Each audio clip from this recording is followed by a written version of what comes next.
la semana pasada se conmemoró el Día Mundial del Glaucoma y hemos invitado a un oftalmólogo para que nos cuente exactamente de qué hablamos cuando decimos glaucoma, una enfermedad que afecta a muchísimas personas, es la segunda causa en el mundo de ceguera irreversible, así que atención, es muy importante detectar a tiempo si bien no tiene muchos síntomas en la mayoría de los casos, los controles pueden marcar una diferencia en la evolución de la enfermedad. Por eso estamos con el doctor Luis López Fernández, que es oftalmólogo y ha venido hasta los estudios de Canal 10 para hacernos conocer al respecto. Bienvenido, doctor, un gusto. Muchas gracias por la invitación.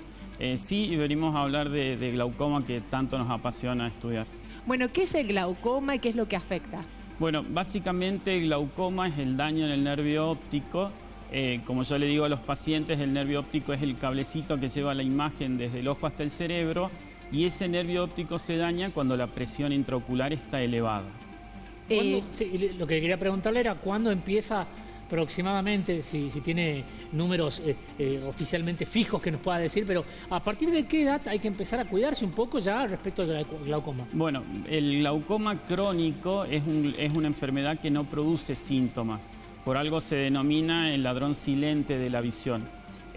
Justamente empieza a expresarse después de los 40, 45 años. Entonces nosotros como oftalmólogos tenemos la chance de cuando el paciente va a consultar por una dificultad visual de cerca, que es lo que se conoce como presbicia, tomarle la presión ocular en ese momento y detectar cuando la presión está alta, empezar a hacer los estudios para ver si esa presión le está dañando el nervio óptico. Normalmente, ¿qué tipo de tratamientos hay en el caso del glaucoma?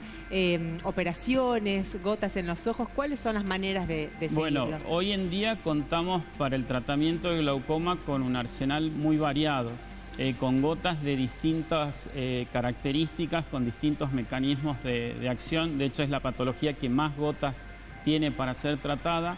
También contamos con láseres nuevos que ayudan al humor acuoso, que es un líquido que está dentro del ojo, que es el que causa la presión ocular, ayuda a salir más fácilmente y eso disminuye un poco la presión. Y cuando la presión no es controlada, no llegamos a la presión objetivo que nosotros deseamos para que no se siga dañando ese nervio óptico, ya tenemos que pensar en los tratamientos quirúrgicos. ¿Hay alguna otra patología ocular, aparte de las patologías oculares, algún otro tipo de patología que pueda desencadenar en un glaucoma? Bueno, hay factores de riesgo que hay que tener en cuenta cuando hablamos de glaucoma. Por ejemplo, un antecedente familiar que ayuda, digamos, tiene más frecuencia el paciente si tiene un familiar con glaucoma que si no lo tuviera. El uso de corticoides también pueden elevar la presión en algunos pacientes, por eso hay que tener cuidado con la autoindicación de gotas en los ojos, por ahí que entran basuritas y van a la farmacia y lo primero que le indican son gotas con corticoides. El uso indiscriminado de esas gotas pueden producir una elevación de la presión ocular y el daño en el nervio. En el caso de la cirugía, ¿son con buen pronóstico? La visión, ¿en qué casos se llega a perder? ¿Son casos muy extremos, no la mayoría? No, bueno, el daño que se produce en el nervio óptico depende mucho también de la sensibilidad de ese nervio a la presión ocular. Hay distintas formas de evolucionar de los pacientes.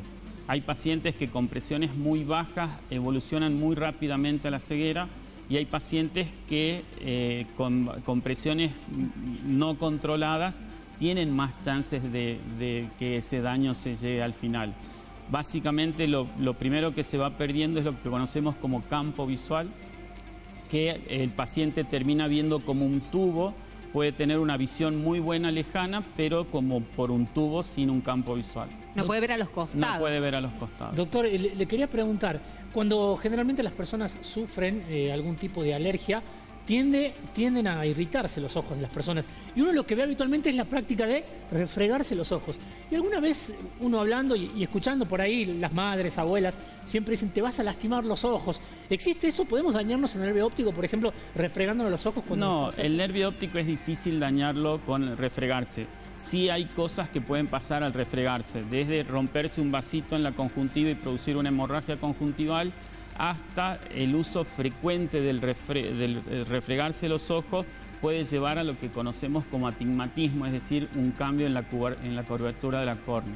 El ritmo de vida de hoy, la cantidad de horas en la pantalla, ¿puede provocar que la persona tenga más predisposición a tener glaucoma u otras enfermedades de la vista? No, glaucoma no.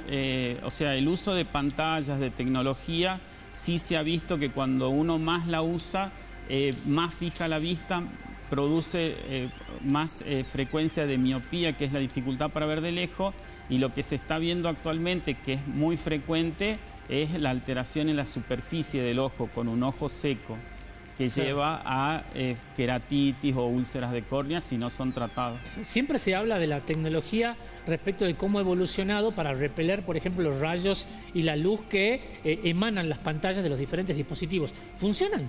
Sí, cada vez se desarrollan más con la protección de los rayos ultravioletas que tienen distintos filtros. Las lentes cada vez se van perfeccionando más, sí. Bueno, había artículos que decían que esto del uso de pantallas hacía que los chicos tengan problemas de visión desde cada vez más pequeños, ¿no? Sí. ¿Esto es cierto? ¿Hay alguna forma de evitarlo? Bueno, evitar el uso de la tecnología es medio difícil. Claro. Lo que sí, por lo menos, aconsejamos a los padres es que los chicos tengan ciertas conductas, ciertos hábitos.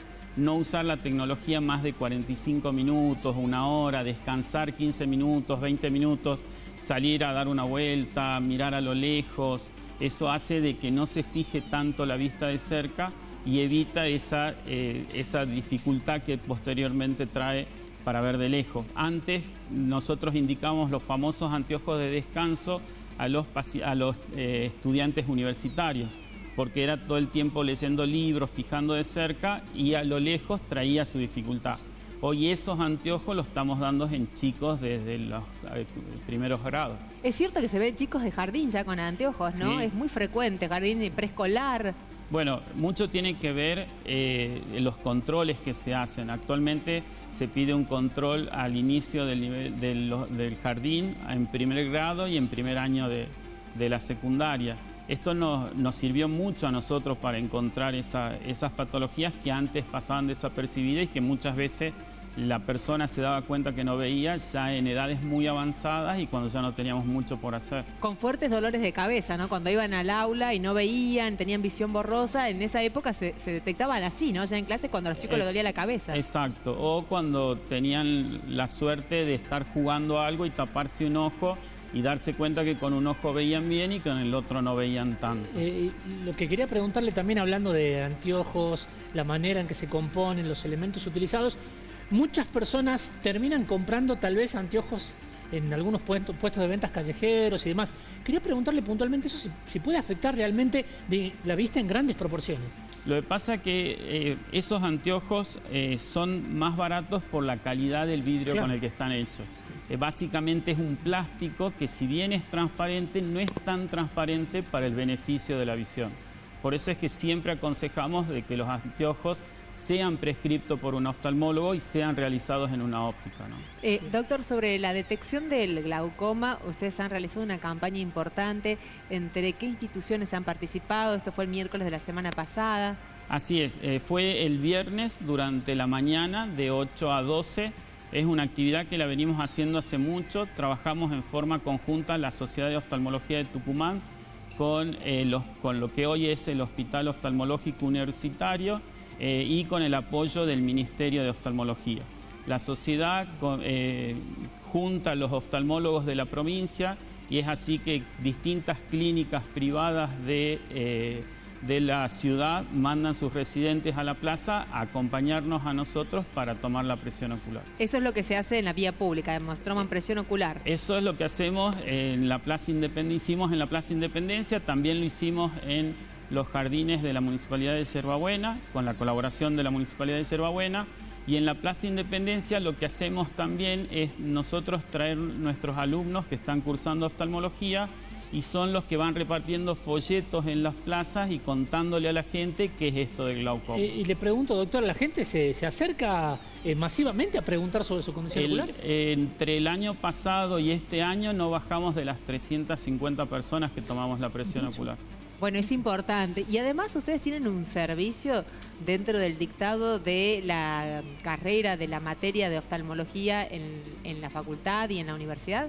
Así es, la Cátedra de Oftalmología desde el año pasado, a través de una resolución del Consejo Superior de la Universidad, creó lo que conocemos como el Hospital Oftalmológico Universitario. Es un centro que funciona desde 1942, que pasó por distintas etapas hasta hoy tener el privilegio de ser hospital y ser parte de la red del Ministerio como hospital universitario. La universidad cuenta con 3 hospitales: el Hospital de Psicología, el Hospital de Odontología y el Hospital Oftalmológico, que dependen del ámbito de la universidad. ¿Qué servicio se brinda a la sociedad en oftalmología? En oftalmología, la Cátedra de Oftalmología, hacemos atención de pacientes de todas las edades, los lunes, miércoles y viernes de 8 a 11, y los martes y jueves hacemos estudios y cirugías.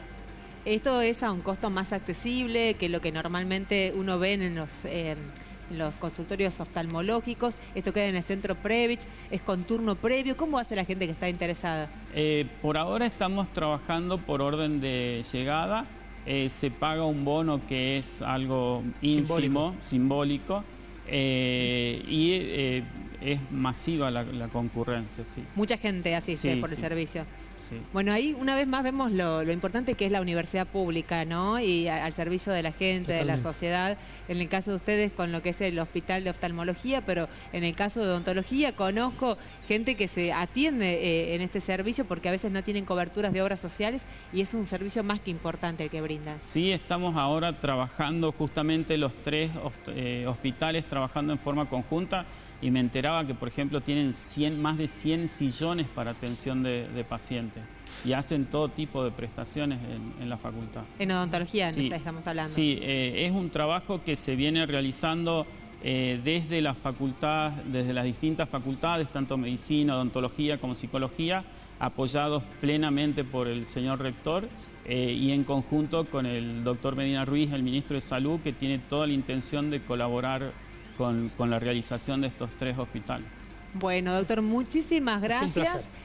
Ha sido muy interesante conocer sobre glaucoma, así que bueno, a no esperar el próximo año para marzo para hacerse los controles, sino hacérselos siempre que uno va al oftalmólogo, pedirle que le haga control de la presión ocular. Así es, básicamente que quede como mensaje que toda persona mayor de 40 años, cuando va a pedir que le prescriban un anteojo para ver de cerca por su dificultad para ver de cerca, que le pida a su oftalmólogo que le tome la presión ocular. Y la otra cosa, no es el fin del mundo el diagnóstico de glaucoma, es totalmente tratable en la mayoría de los casos, con gotitas, hay que ser constante nada más. Exactamente, en la mayoría de los casos, con un buen diagnóstico a tiempo y un control oportuno y un tratamiento adecuado, el paciente puede vivir sin ningún problema.